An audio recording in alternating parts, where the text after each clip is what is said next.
I'm sure I'm not the only one who takes a moment at this time of year to set some goals for the year ahead.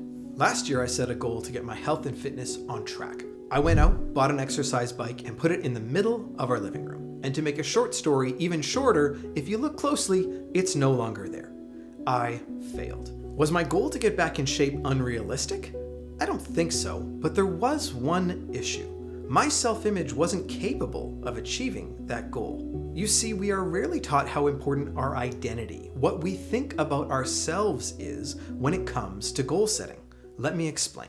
In the early 1960s, Dr. Maxwell Maltz was a plastic surgeon, and he noticed something interesting. After completing surgeries that changed the physical appearance of his patients, many of them saw a radical change in their behavior and personality, often becoming more confident, more sure of themselves.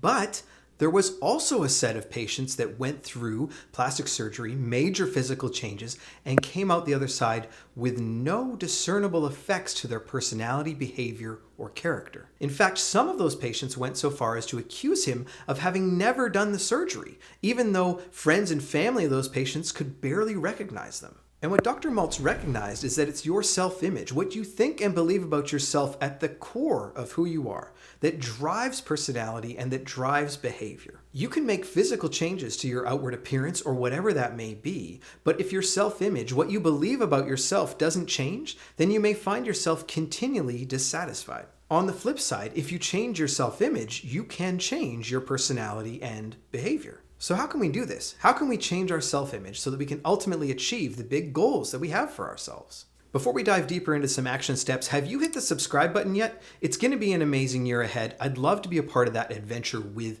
you. So smash the thumbs up, smash the subscribe, and let's keep going. Step 1, ask yourself, who do I want to become?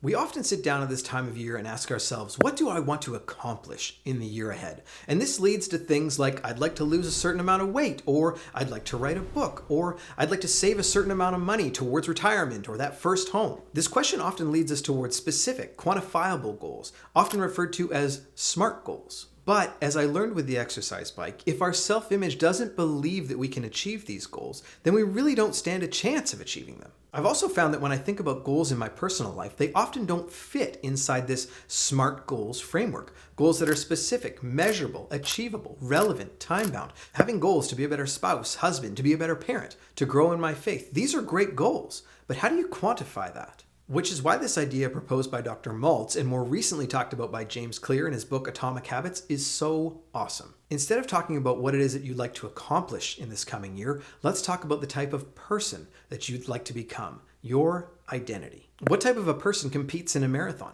What does that healthy lifestyle look like? What type of a person writes a book? What does the life of an author look like? What does a healthy marriage look like lived out on a weekly, daily basis? Dr. Maltz suggests that our imagination, our ability to picture a future version of our ideal self, is the first key to setting big, achievable goals. Step 2, what does that person do?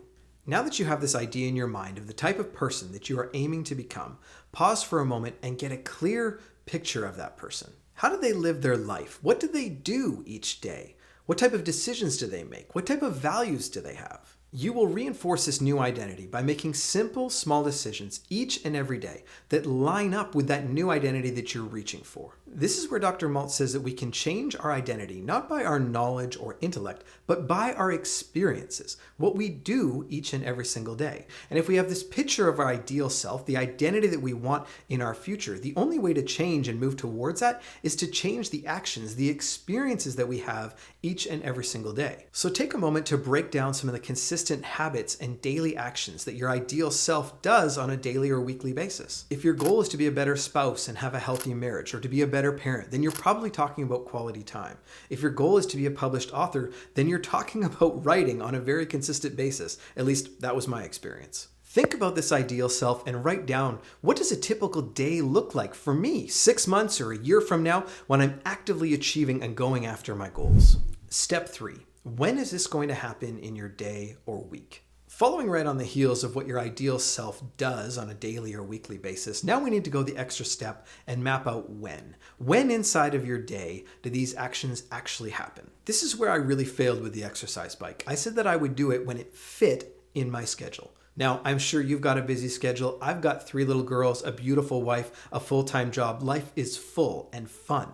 But when you have something like this, the moment you reach a point of exhaustion or struggle, things that aren't scheduled fall off the map. So what this might look like for you is to map out some date nights to strengthen your marriage, to set some boundaries around work so that you can get home and have quality time with the family. If you really believe in your big goals, then you've got to get them on your calendar. And as you get them on your calendar and go through those things and complete them, every instance that you complete something on that calendar is going to build up your self-image. It's going to build that new identity that you're aiming for. Finally, I want to encourage you this year that when it feels like your goals are slipping away, don't quit. Earlier in the year, we'd set a goal to get this channel up to 1,000 subscribers. And if you look at this channel in early November, there was no chance we weren't going to get there. But on December 21st of 2023, we passed that 1,000 subscriber mark. Thank you so much. God has amazing plans for your year ahead, and I want to be a part of that journey with you. I will see you in the next video.